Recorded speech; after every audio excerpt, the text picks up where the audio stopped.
Assalamualaikum warahmatullahi wabarakatuh. Kami dari kelompok 2 akan menjelaskan tentang muatan spesifik elektron.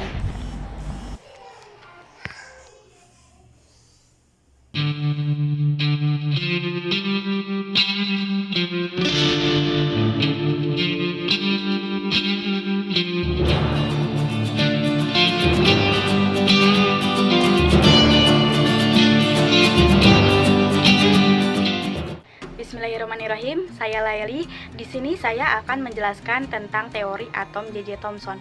Nah, sebelum ke teori atom J.J. Thomson-nya, mari kita mengulas sedikit tentang apa itu atom. Nah, jadi atom ini berasal dari bahasa Yunani atomos yang artinya tidak dapat dibagi lagi.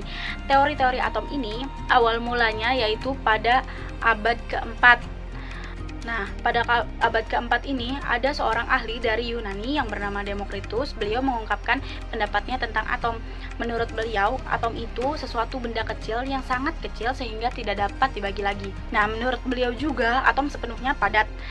Nah, sayangnya pendapat beliau ini kurang bukti eksperimental sehingga pada tahun 1800-an muncullah teori-teori baru tentang atom. Nah, di antara teori-teori atom ini ada teori atom J.J. Thomson. Nah, sekarang kita akan membahas teori atom J.J. Thomson. Jadi, pada tahun 1900-an, J.J. Thomson mengemukakan pendapatnya tentang atom. Nah, menurut beliau di dalam atom itu terdapat partikel bermuatan negatif dan positif. Nah, beliau menemukan elektron ini dari percobaannya yaitu tabung sinar katode.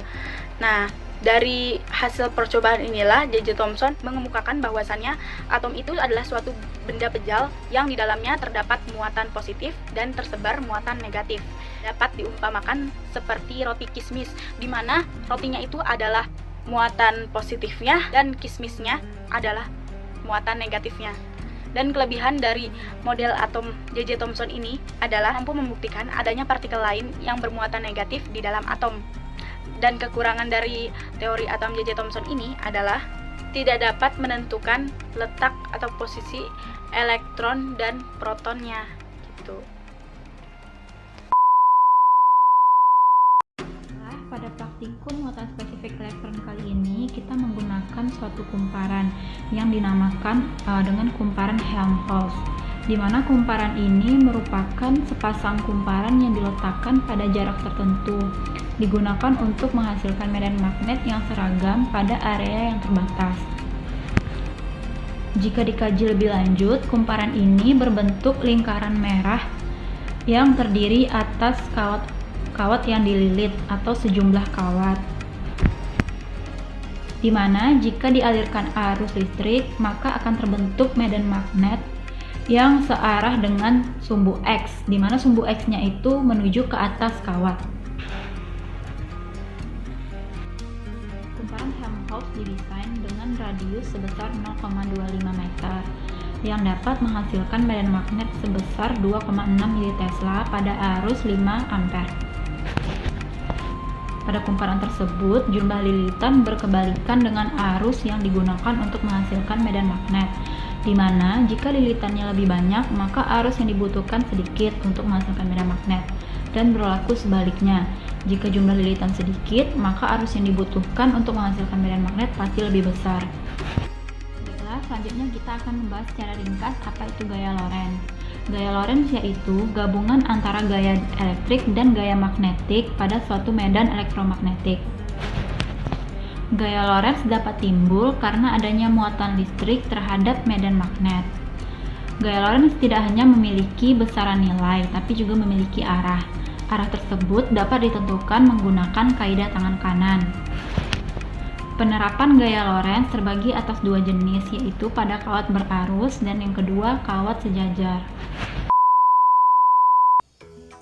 Pengukuran nilai muatan elektron dapat diketahui setelah adanya percobaan dari seorang ilmuwan, yaitu Bapak Thomson, dengan menggunakan peralatan sinar katoda.